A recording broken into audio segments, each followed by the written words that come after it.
Hai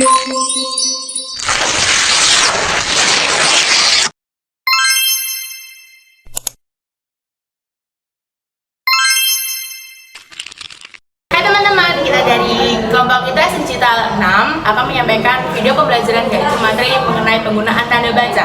Tapi sebelum itu, alangkah baiknya kita perkenalan terlebih dahulu. Karena pepatah mengatakan, tak kenal maka tak sayang. Jadi perkenalkan, nama aku Emilda Rahmah, NIM 220144109. Nama aku Gina Isamalia, NIM 22001444086. Hai, perkenalkan nama aku Haliza Jasmine Malaika, NIM 22021444080. Aku Doni Aditya Soto Putra, NIM 220144095. So ya, kita lanjut aja ke materinya. Spontan! Uhuy! Tapi sebelum itu, aku mau tanya nih ke kalian. Kalian udah tahu gak sih bagaimana cara menggunakan tanda baca yang baik dan benar? Dan apa aja sih macam-macam tanda baca itu? Kalau belum tahu, yuk kita belajar bersama-sama. Baik, penggunaan yang pertama adalah penggunaan tanda baca titik. 1. Penanda akhir kalimat. Fungsi tanda titik yang paling umum dan paling banyak dipahami orang-orang ialah sebagai penanda pada akhir kalimat, bukan kalimat seruan atau kalimat tanya. Kamu biasa memahaminya sebagai kalimat berita. Yang kedua yaitu tanda di penulisan bagan, ikhtisar atau daftar. Tanda titik bisa digunakan di belakang satu huruf atau angka dalam penulisan bagan, ikhtisar atau daftar. Yang ketiga yaitu pemisah angka pada penanda waktu, jam, menit, dan detik. Jarang diketahui tanda titik juga dapat digunakan sebagai pemisah angka jam, menit, dan detik. Hal ini disebabkan tanda tersebut sering digantikan oleh titik 2. Yang keempat yaitu penunjukan angka waktu. Hampir serupa dengan fungsi yang ketiga, tanda titik juga berfungsi sebagai penunjukan jangka waktu tertentu. Yaitu penggunaan tanda baca garis miring. 1. Sebagai pengganti kata hubung. Garis miring digunakan sebagai pengganti kata dan, atau, serta, dan, tiap, atau, per. Lalu selanjutnya dipakai pada nomor surat dan kalimat. Tanda garis miring juga dipakai dalam nomor surat serta penanda rentang masa tahun yang terbagi dalam 2 tahun. Lalu selanjutnya yaitu penggunaan tanda baca kurung siku. 1. Untuk mengapit keterangan. Tanda kurung siku dipakai untuk mengapit keterangan yang ada di kalimat penjelas. Nah, kalimat penjelas ini sebelumnya sudah bertanda kurung ya. 2. Untuk mengapit huruf, kata, atau kelompok. Tanda kurung siku ini bisa dipakai dalam hal pengoreksian kalimat yang ditulis oleh orang lain. Tanda ini juga menyatakan bahwa ada kesalahan atau kekurangan huruf pada naskah aslinya. Penggunaan tanda baca petik. 1. Petikan langsung.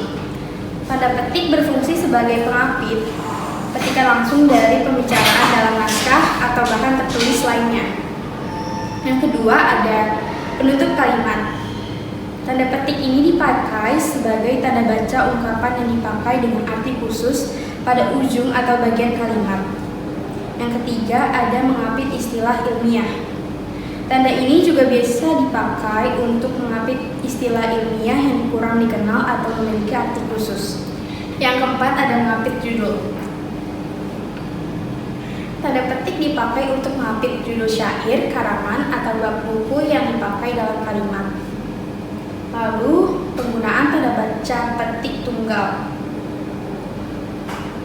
Yang pertama ada mengapit makna. Tanda petik tunggal ini dipakai untuk mengapit petikan yang ada dalam petikan lainnya.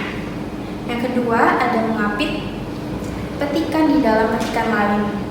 Petikan tunggal juga digunakan dalam penulisan untuk mengapit makna, terjemahan, atau ungkapan asing. Selanjutnya adalah penggunaan tanda baca kurung. Tapi, sebelum itu aku mau nanya nih ke teman-teman semuanya. Ada yang tahu nggak sih ada berapa penggunaan tanda baca kurung? Kalau belum tahu, yuk kita belajar bareng-bareng. Jadi, penggunaan tanda baca kurung dibagi menjadi 4 macam. Yang pertama adalah mengapit angka. Kalian bisa menggunakan tanda baca kurung untuk digunakan mengapit angka atau huruf yang merinci suatu urutan. Yang kedua adalah mengapit huruf. Tanda kurung dipakai mengapit huruf atau kata yang kemunculannya di kalimat dapat dihilangkan. Dan yang ketiga, mengapit keterangan. Kalian juga bisa menggunakan tanda kurung untuk mengapit keterangan atau penjelasan yang bukan bagian dari pokok sebuah kalimat. Dan yang keempat atau yang terakhir adalah tambahan keterangan untuk menjelaskan keterangan yang berupa abreviasi, digunakan pula tanda kurung. Penggunaan tanda baca seru. 1. Digunakan pada kalimat perintah yang memerintahkan seseorang yang mana bersifat keras maupun tidak. 2. Sebagai petunjuk ekspresi terkejut, kaget, atau rasa emosi yang kuat.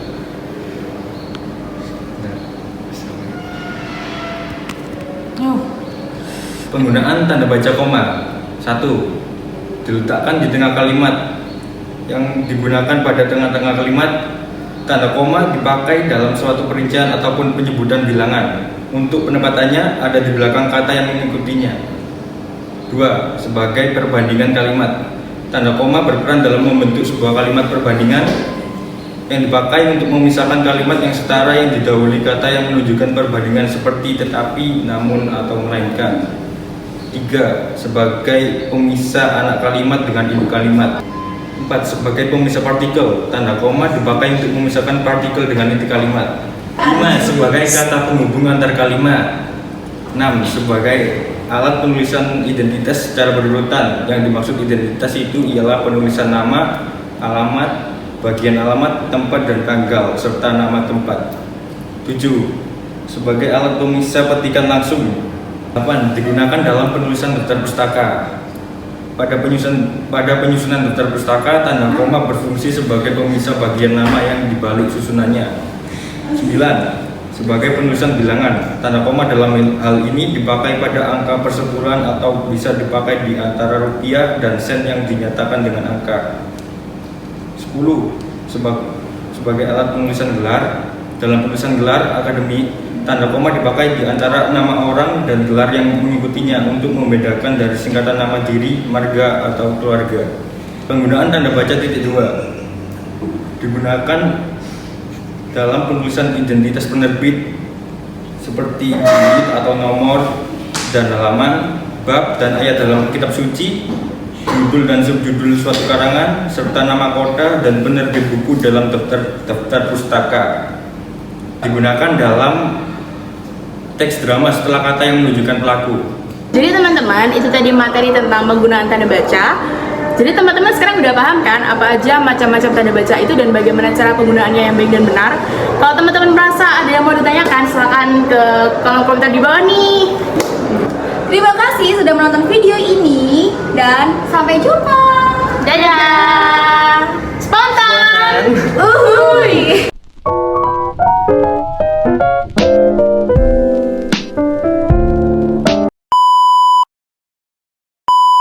Hai teman-teman, kita dari kelompok literasi.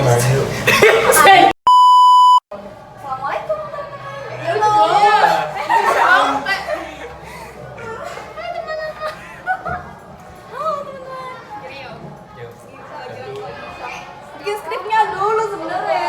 Oke, saya bikin. Hai teman. Emang ya kalau nggak terikat gitu. KKMB Unesa Aku jutek banget semerbakkan harapan kilaukan.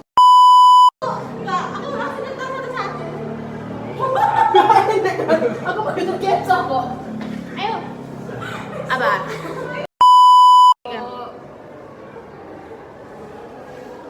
Di sini saya apa moderator? Doni nggak sini kan dong? Iya. Bu, Doni kita gelem nang lampok. Enggak ke sana. Nah, lo Iya, uhnya gini. Rahasia slang.